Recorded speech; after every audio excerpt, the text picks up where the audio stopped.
can effectively be engaged. But this is largely for those who need it.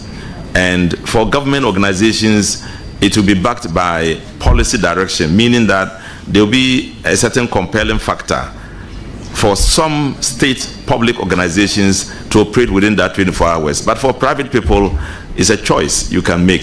Thank you. Thank you very much. I'll proceed to give the floor to Honorable Asante Boateng. Or you still have a substantive question? Please do. Thank you, Chair. Minister-designate, women express their concerns on the need to increase maternity leave.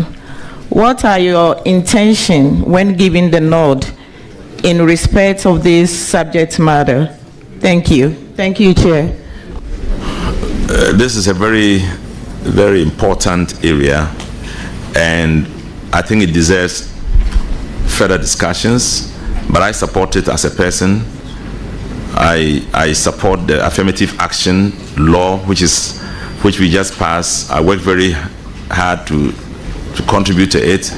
So it's an area that is interesting, and I believe many Ghanaians are going to support it. Thank you.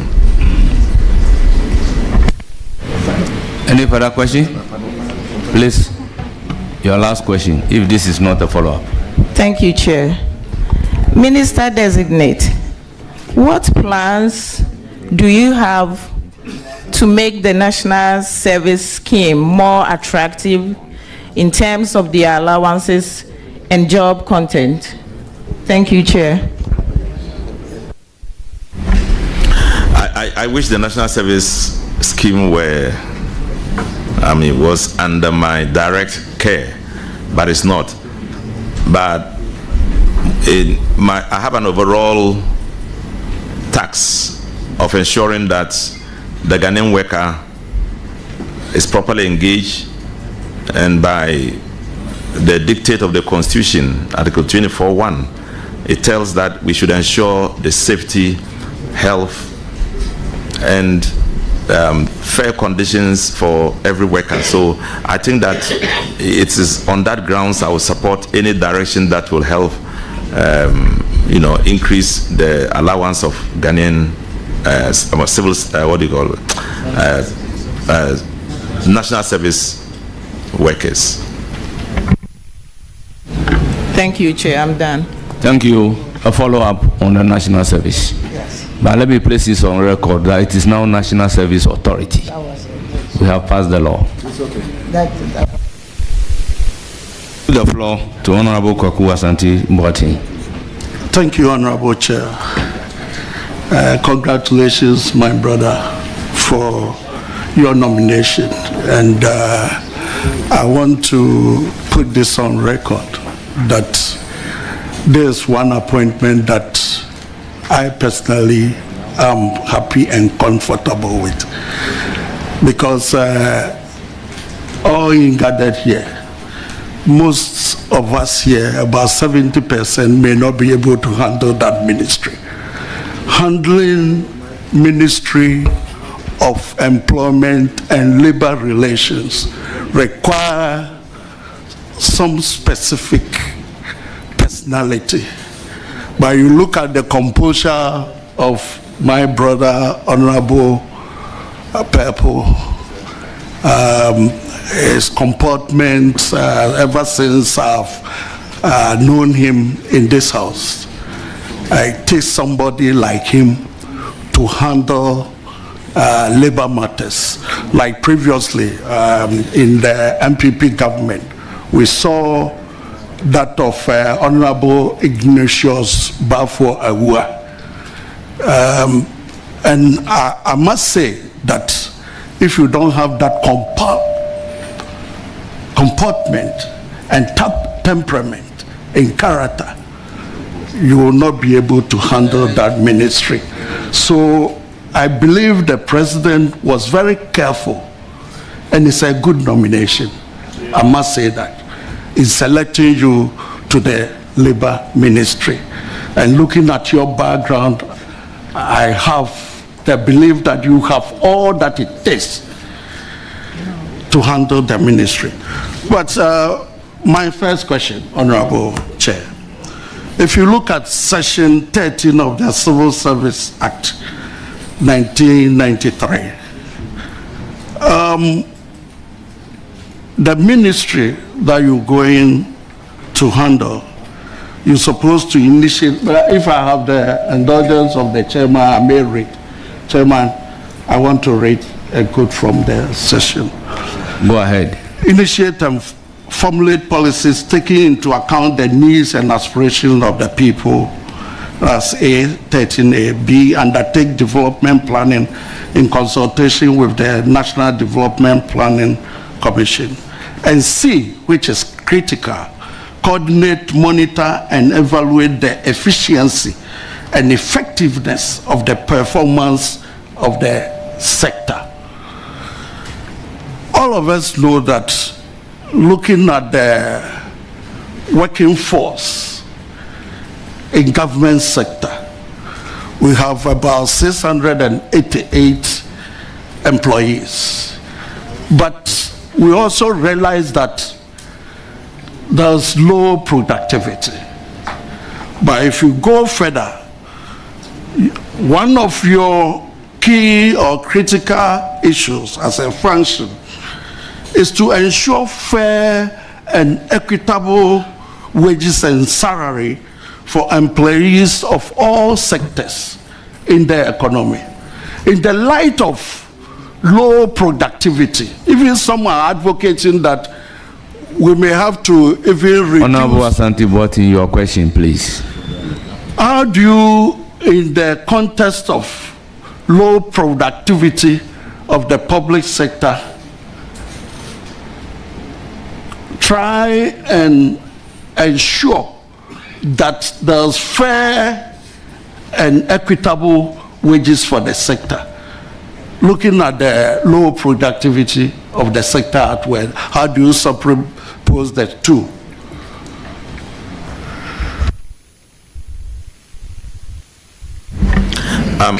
Thank you, Mr. Chairman. I'm sure you are talking about fair payment for work done. Yeah, and the need to reconcile the fact that you are producing, you may not be producing hard enough to earn what you are doing, and how do we reconcile it? I think it's a major area we will tackle, and I'll be very happy to be, I'm happy I'm going to do it if you do approve my nomination, because it's a big question for all Ghanaians. You have quoted the number to less than 700 of public service workers. In the last visit to the ministry, they told me it's about 800. And given the 800 and given the output and the expenditure we make on production, we make in paying our workers, then you begin to wonder whether we should do something about it. I know that the Ghanaian worker is very conscientious, very hardworking, very committed, but we need a kind of policy direction to help him to produce more, so we can pay and know that we are paying something worth the while. So thank you. It's an area, very, very important area, and I thank you for this question. We would be committing ourselves to working at it. Thank you very much. You are entitled to. Yes, please. Do. Thank you, Honorable Chair. In the light of the answer that you just gave, people normally see Ghanaian workers as magicians in terms of what we earn every month. Meanwhile, when you look at the production aspect of it, it doesn't match. In your own way, how do you think we will be able to make the Ghanaian worker happy and work to the optimum? Thank you very much, Honorable Nominee. I have very full confidence in the fair wages and Salaries Commission as an organization that can help harmonize the policy and ensure that we get the best out of what we put in our workforce. I will definitely work with them to see how we can do it, because it is a complex issue. You are dealing with huge numbers of people. You are dealing with huge numbers of organizations. You want to create a situation where for each single person working, there is an output worth the while, worth the input. So it deserves a lot more thinking than just a direct answer I will give you. But I can assure you that it is something that I'm going to work very hard with the Fair Wages Commission to see how we can deal with it, because it's also a constitutional issue. Thank you. Any further questions? Honorable Chair, how many follow-up questions can I have? You are entitled to one follow-up question. Okay. Then please move to your second substantive Thank you, Honorable question. Chair. Let me move to my second question. Honorable nominee, when you look at your sector as a ministry with all departments under your outfit, we realize that you have a total number of 547 employees. The Ministry, Labor Department, Department of Cooperatives, National Pension Regulatory Authority, and all others. Of this, we realize that the male staffers constitute 65%, and that of female is 35%. But you look at the workforce by our population census 2021, we realize that we have a population or a workforce of 14.3 million or 14 thereabouts. It's out of this that we have the public sector engaging 668,000, which works out to about 4.65%. The remaining is for the private sector. You realize that the private sector constitutes the huge chunk of our labor force. What are you bringing on board as a minister, if you are approved, if you are given the nod, to ensure that the private sector is able to absorb more and more of Ghanaians into their fold? Thank you, Mr. Chairman. In Ghana, we are developing a system of recording all vacancies available in all organizations, public and private sector, in the form of the labor market information system, which we will operate to cover everybody, to cover every sector in Ghana, in the public sector. What I will do is to encourage the private sector vigorously, to encourage the private sector to be part of it, to be part of the overall harmonizing effect of recording in a big data all working institutions, and creating all the vacancies that are available in the institution, publishing those vacancies in the information system, and allowing advertising for people who are looking for jobs to be able to look in and be able to apply for those jobs. Now, once that system is in place, you will be having direct contact with the private sector. You will find which areas in the private sector are where are available for jobs for the people of Ghana, and you will work to encourage those areas. And indeed, what I want to encourage my government to do is to ensure that we embark on a system of providing support for private sector inputs into the economy, creating opportunities for people to get credits and investing in those credits, and therefore creating opportunities for people to get jobs. And then, you know, in a snowball effect, also creating the wealth of the country through taxes into the consolidated fund. So actually the private sector is not differentiated from our economy. It's a very key concept, I mean, part of our economy. And so encouraging them to do anything. Member, be brief in your answer. Kindly be brief in your answer. So we will encourage them to produce as much as they can, and we will support them. Thank you. Thank you, Honorable Chair. Follow-up question on that. Thank you, Chair.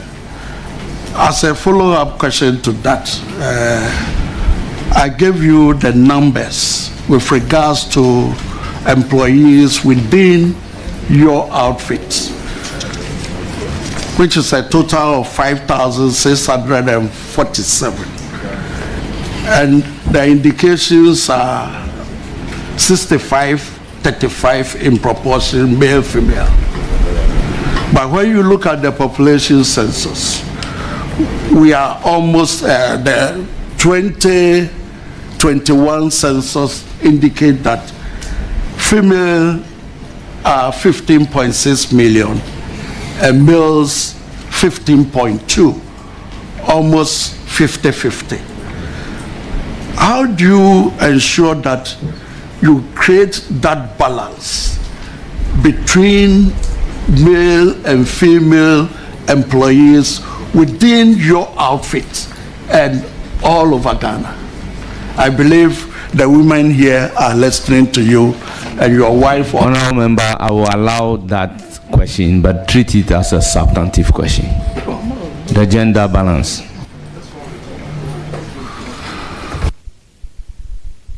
Thank you, Mr. Speaker, Mr. Chairman.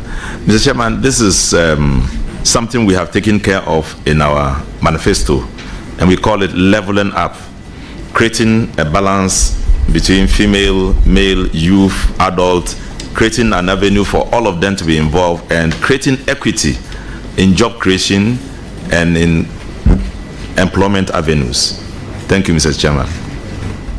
Thank you. I'll proceed to give the floor to Honorable Yusuf Suleimana. Chairman, I'm very grateful. Honorable Dr. Alhaji Rashid Pelpuo, congratulations. Thank you. Doctor, you are a role model. And for some of us today, we should eulogize you. Your humility, your honesty, that your competence is not in doubt. And so I'm not surprised that the President selected you for this strategic ministry. You've been a counselor for some of us, an inspiration for many, many northern young politicians. We can only wish you well. Inshallah, the good Lord will guide you as you move every step. We leave you in the hands of God. Wassalamu alaikum wa rahmatullahi ta'ala wa barakatuh. Chairman, thank you very much. Wa thank you. Salam wa rahmatullahi wa barakatuh. Thank you very much. No. Two subject matter committee members. Honourable members, I recognize another subject matter committee member in the person of Honourable Frank Afriye. You have the floor.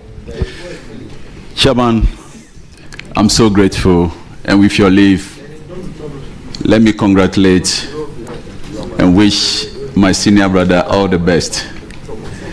Indeed, you are proceeding, and by the grace of God, we shall be heading a ministry that is largely seen as contentious. A lot of labor agitations, salary issues. Meanwhile, I fully associate with the earlier speakers on the observation that you are indeed a role model for those of us who are more inclined to toe the path of diplomacy and to be gentle and soft-spoken like yourself. However, the average Ghanaian out there, how would they be convinced that you have what it takes to balance the two, leading a ministry that will be hot, and you yourself, you are averagely soft-spoken and cool-headed? What is your biggest tool yet in your toolbox? Thank you, Mr. Chairman. Well, this is a question that requires my overall personality input into a system that is often and sometimes populated with lots of agitation. I believe that if you are quiet, if you are gentle and you are thoughtful, it's easy to find answers to many problems. One of the greatest problems we have in this world is that where you are in confrontation with somebody and both of you are angry, you can't solve the problem. Somebody has to be thoughtful and quiet. Thank you. Thank you very much. Any further question? Chairman, best wishes to him. No further question. Thank you. I'll proceed to give the floor to Honorable Patrick Yahuama. Thank you very much, Chairman, and congratulations to our senior colleague, Honorable Rashid Pelpuo. I have 3 questions for him, and the first one, I'll proceed to lay the foundation to that question, a very important one. It's on pensions, and since the inception of Act 766, that's the Pensions Act, as amended under President Kufuor, which significantly sought to unify all the pension regimes, including doing away with the then Cap 30. Just to refresh your memory a bit, Cap 30 has been in place since 1950 under the British Colonial Ordinance, and that's Ordinance 42, popularly known as Cap 30. The rationale and objective for the unification was, among other things, to improve retirement benefits as well as to ensure equitable contribution of all manner of employees, both government and private sector employees. To date, governments haven't been able to implement the unification program, resulting in injustice to some sections of the Ghanaian workers at the expense of others. For example, all workers under the security services do not contribute to their pensions and still enjoy the benefits under Cap 30, while employees with the civil service, Ghana Education Service, Ghana Health Service, Judicial Service, Parliamentary Service are contributing to their pensions. With this background, would you consider, as a matter of fairness and justice to all employees, to ensure the unification of this? Thank you. Thank you. Definitely, I will consider working towards a unification being a point of understanding that will create lesser controversy from institutions and organizations negotiating on their own at different levels. If you have a uniform and unified approach, I'll go in for that. Thank you. Thank you very much. As a follow-up, so you are assuring the good people of Ghana and the working public of this unification that we spoke about? As I'm still not the minister, but I'm giving my own opinion. If it coincides with the with the thought structure of the ministry, definitely I will go in for it. Thank you. Thank you. I ask because government spends over 300 million cedis in pensions in some of these areas. And let me shoot straight to the second question, Chairman. I know you are in a rush, and we are here to work. So allow us some space to ask some of the questions, Chairman. The second one is, Rashid Pelpuo is our senior colleague. He's very, very good. So let's do some business. The second question is on the single spine salary structure. And in 2009, between 2009 and 10, under Professor Mills, the president of Ghana, may so rest in peace, he inherited a single spine salary structure. For equity and fairness, and on the background of low salaries for workers,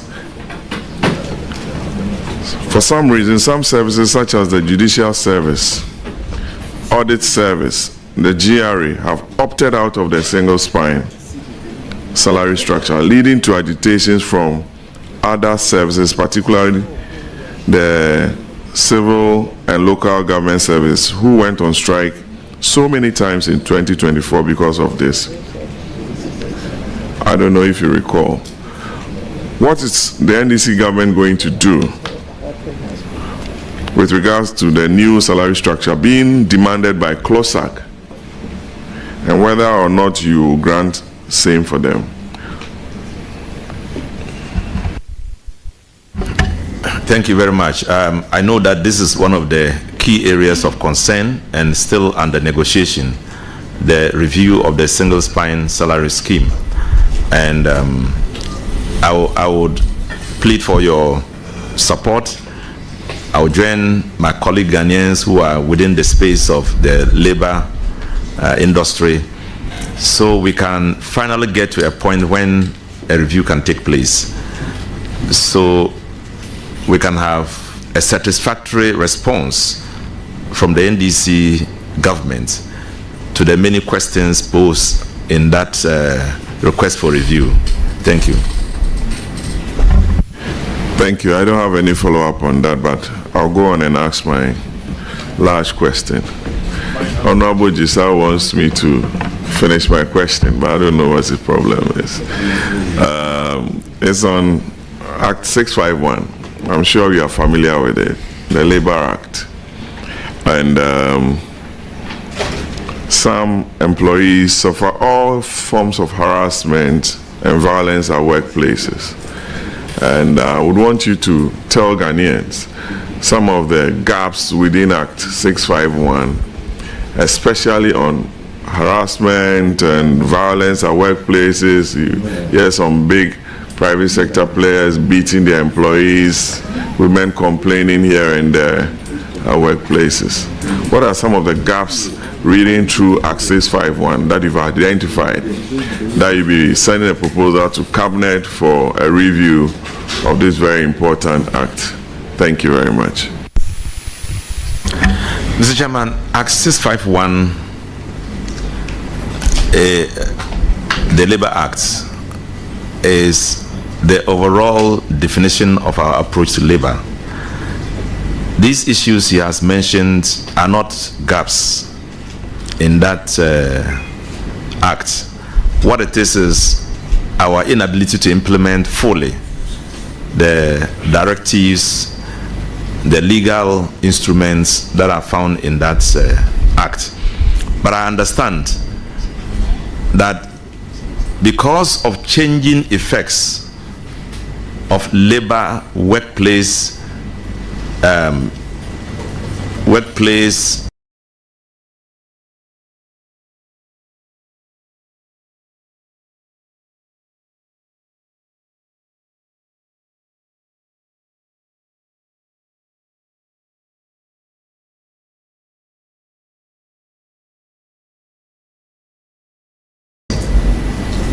reforms, because of issues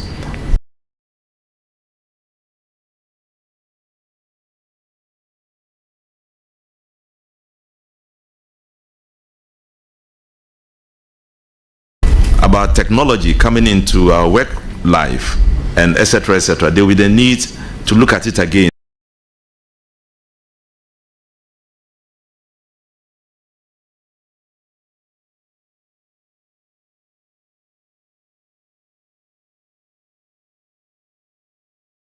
To see how we can review it to commensurate with present changes and effects. And he, being a lawyer and a friend, I'm very sure with his deep interest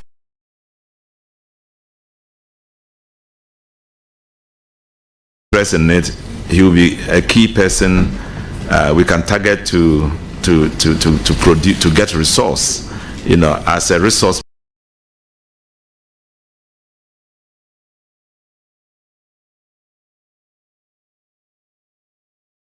person in this effect, to try to get the Labor Acts reviewed and maybe amended.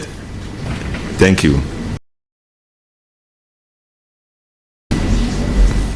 Chairman, I have just a follow-up on this, maybe for a fee when I'm consulted. Will you, from what you... The bar must prosper. Rightly so, Chairman.